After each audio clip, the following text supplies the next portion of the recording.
Salut tout le monde, c'est Melvin, j'espère que vous allez bien. Je vous retrouve aujourd'hui pour une nouvelle vidéo dans laquelle je vous racontais comme d'hab une histoire bien badante. Je tiens à le préciser directement, je ne sais pas combien de temps va durer l'histoire, je pense qu'elle est assez courte. Et vous allez voir, il y a de quoi avoir bien peur. Merci beaucoup pour le soutien qu'il y a eu sous la dernière vidéo, vraiment vos commentaires m'ont bien fait rire. J'ai eu également beaucoup de messages sur Instagram, d'ailleurs je vous laisse un petit moment maintenant pour venir me suivre. Et cette fois-ci pour le coup ça vaut la peine de venir me suivre parce que d'ici quelques jours à peine je vais faire une petite annonce. Ça fait un moment que vous l'attendez, c'est enfin terminé et je pense qu'il est grand temps de vous l'annoncer. Donc pour ça, venez me suivre. D'ailleurs maintenant dans les vidéos je vais vous poser à chaque fois une petite question un peu chelou et vous allez me répondre en commentaire. La question d'aujourd'hui, elle est très simple, est-ce que vous êtes plutôt burger, tacos ou kebab? Personnellement, je vais pas vous mentir, pour moi, c'est tacos. Mais pas n'importe lesquels, ceux de la kebaberie uniquement. Le double vigneron avec sauce andalouse plus salade tomate oignon et on est refait. Enfin bref, arrêtons de dire des bêtises, je vous propose d'éteindre la lumière de là où vous trouvez et on est parti pour l'histoire du jour.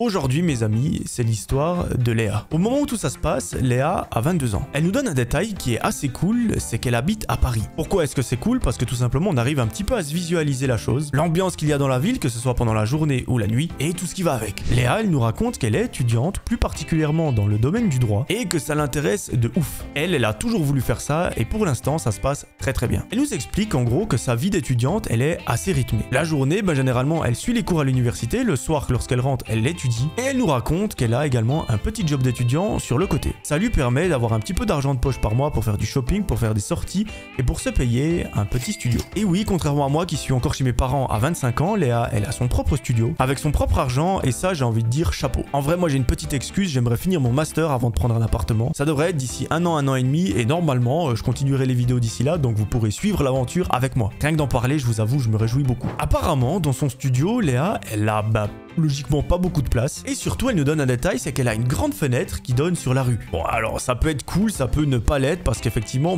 on a une vue, mais on a aussi beaucoup de gens qui passent devant la maison, c'est un peu chelou. Mais elle, pour le coup, elle aime bien, donc tant mieux. Un fameux jour, Léa se réveille très tôt, elle se prépare, elle prend un petit déjeuner, elle sort de chez elle, et là, elle prend le métro pour se rendre à l'université. J'ai pas besoin de vous préciser qu'à ce moment-là, le métro est juste plein à craquer. Elle arrive difficilement à se faire une place, mais tout se passe très bien pendant le trajet. Arrivée à l'université, elle prend place, elle sort son ordinateur, et elle commence le cours. À 17h, la journée est terminée, elle range ses affaires, elle range son ordinateur dans son sac, lorsque quelqu'un vient lui taper sur l'épaule. Cette personne, pas de surprise, elle la connaît. C'est une amie qui est dans sa classe et qui malheureusement aujourd'hui n'était pas à côté d'elle. Cette amie, elle lui propose quelque chose, elle lui dit, écoute, on va boire un verre avec les membres de la classe, est-ce que tu veux venir? Ça nous ferait trop plaisir, t'es la bienvenue. On ne sait pas encore où on va, ce sera probablement dans un bar, et si on s'amuse bien, pourquoi pas après aller manger ensemble. Léa, elle accepte avec un grand plaisir parce qu'elle nous explique qu'en tant qu'étudiante, voilà, ses journées elles sont rythmées par les études. Le soir, soit elle travaille, soit elle étudie, donc c'est un petit peu compliqué niveau vie sociale. Et là, l'occasion de s'amuser un peu et de décompresser et de penser à autre chose, elle est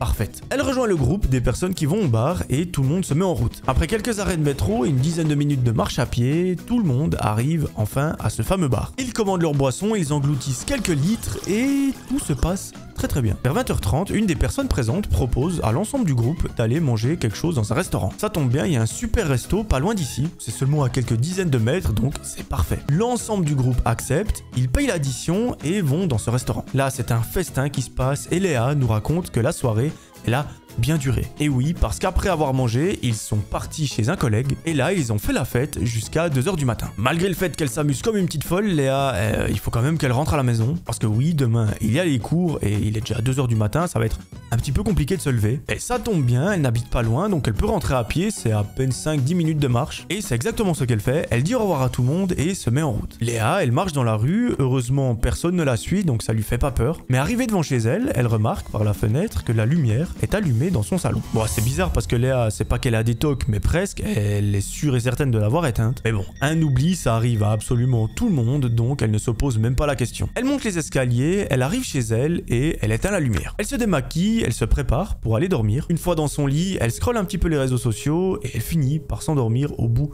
de 5 minutes. Le lendemain matin, le réveil est plus ou moins compliqué, mais elle arrive à se lever et à être à l'heure à l'université. Donc j'ai envie de dire c'est imperfect. La journée se passe très bien, elle apprend plein de nouvelles choses, elle voit ses potes, que demander de plus? Sauf que à nouveau, lorsqu'elle range ses affaires, une personne vient lui demander si elle veut aller boire un verre. Léa, elle se dit ça fait un petit peu beaucoup 2 soirs de suite, mais vas-y, pourquoi pas, on n'a qu'une vie d'étudiante, voilà. Vas-y, je viens. À nouveau, c'est le même scénario qui se passe. D'abord, ils vont dans un bar, ensuite au restaurant, et après, ils vont faire la fête chez quelqu'un. Mais comparé à hier, demain, c'est congé, on est en week-end, donc on peut faire jusqu'à pas d'heure. Cette fois-ci, elle ne rentre pas à 2 h du matin, mais à 5 h, et à nouveau, elle rentre à pied. Au bout d'une dizaine de minutes de marche, elle arrive dans sa rue, et là, elle bade complètement. À sa fenêtre, elle semble apercevoir quelqu'un qui est en train de regarder dans la rue. Là, ça devient assez spécial parce que, aux dernières nouvelles, elle n'est pas en couple, sa famille n'habite pas là, ses amis n'ont pas la clé de chez elle, qui aurait bien pu s'introduire dans son appart. Mais à peine le temps de cligner des yeux, la personne qui est censée être à la fenêtre a disparu. Bon, là, Léa, elle se dit, écoute, j'ai bu pas mal d'alcool, peut-être que je n'ai pas la capacité de voir correctement. Il est tard, je suis fatigué, c'est peut-être une hallucination. En plus, il n'y a pas la lumière, donc forcément, s'il y a quelqu'un chez moi, logiquement, il aurait allumé la lumière. Je vais rentrer et ça va bien se passer. C'est ce qu'elle fait, elle rentre dans son immeuble, elle monte la cage d'escalier et elle rentre chez elle. Quelque chose qui la rassure, c'est de voir que sa porte d'entrée est fermée à clé, donc personne ne s'est introduit. Elle se prépare, elle enfile son pyjama,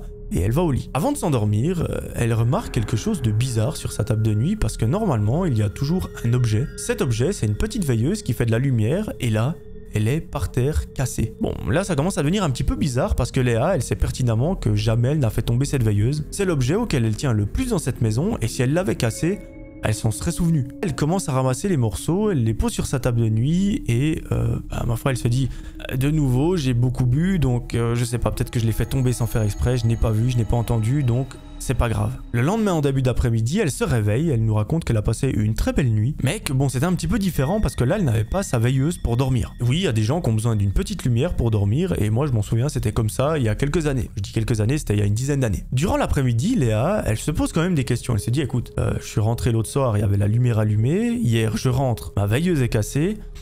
C'est un petit peu bizarre quand même. Elle décide donc d'appeler une amie pour lui demander ce qu'elle en pense. Et là, celle-ci lui dit, écoute, voilà, à nouveau t'as bu, on ne sait pas comment tu étais à ce moment-là, mais pour être sûr, je te propose qu'aujourd'hui on est au centre commercial, on achète une petite caméra, ce soir on sort et on observe ce qu'il se passe. Pour Léa, ça semble être une idée en or, elle accepte, et les deux se rendent au centre commercial, elles achètent une petite caméra de surveillance, c'est un truc tout petit, vraiment, c'est invisible. Et surtout, ça lui permet de voir ce qu'il se passe dans la maison à distance sur son téléphone. Elle nous cache pas que ça lui a coûté quand même 50 balles, elle aurait probablement préféré les mettre dans autre chose. Mais bon, ma foi, c'est la vie qu'elle a choisi de mener. En fin d'après-midi, les deux rentrent à l'appartement de Léa, elle positionne la caméra de façon à ce qu'on voit le plus possible le studio. Après, vous me direz, quand vous avez un tout petit 2 pièces, c'est pas bien compliqué. Et une fois le tout positionné, les deux décident d'aller au restaurant. Elle veille bien à activer les notifications, comme ça, si un mouvement qui est détecté, ça lui envoie quelque chose. Mais elle se dit quand même, voilà, on est un petit peu parano, mais on préfère être sûr. Elles arrivent au restaurant, elles se mettent à table et elles commandent leur meilleur repas. Sur le téléphone, il n'y a absolument rien, pas de notification, et les deux amies passent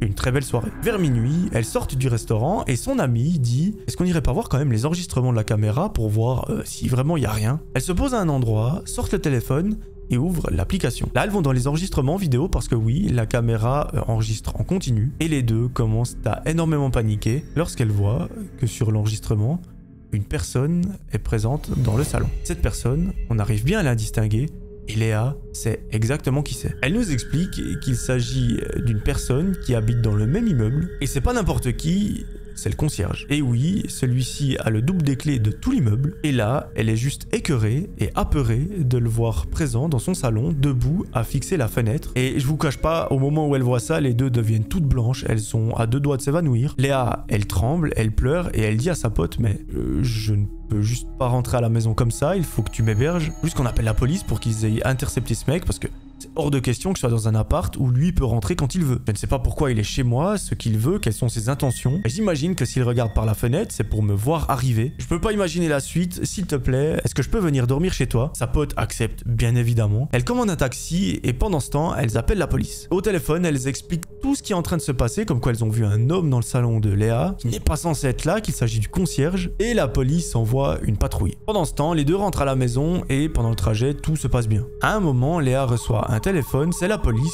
qui l'appelle pour lui dire que cette personne a été arrêtée et qu'effectivement elles avaient raison, il s'agit du concierge de l'immeuble. Mais l'histoire n'est pas terminée parce qu'effectivement, lors de l'interrogatoire au commissariat, les enquêteurs se sont quand même posé quelques questions. Le comportement du gars était assez étrange, il répondait d'une façon assez vague, assez vicieuse aux questions. Ils ont décidé de regarder un petit peu son historique et ils ont bien fait. Oui, cette personne a été condamnée à de multiples reprises pour agression sur des femmes. Le mec, c'est juste un dégénéré, un fou furieux qu'il faut absolument enfermer le plus vite possible. Et cette fois, malheureusement pour lui et heureusement pour ses victimes, ça a été la fois de trop. Léa nous explique qu'il a été condamné à de nombreuses années de prison, donc il n'est absolument pas prêt d'en sortir. Et j'ai envie de dire juste tant mieux. Et surtout, j'ai envie de lui dire chais. Malheureusement, notre amie Léa, elle a dû suivre une thérapie pour se remettre de cette histoire. Parce que maintenant, elle comprend mieux pourquoi sa veilleuse a été cassée, pourquoi la lumière était allumée dans le salon. C'est probablement lui qui a fait tout ça. Et rien que l'idée de se dire, j'ai dormi chez moi en sachant qu'il y avait peut-être une personne qui était sous mon lit, dans un placard ou quoi,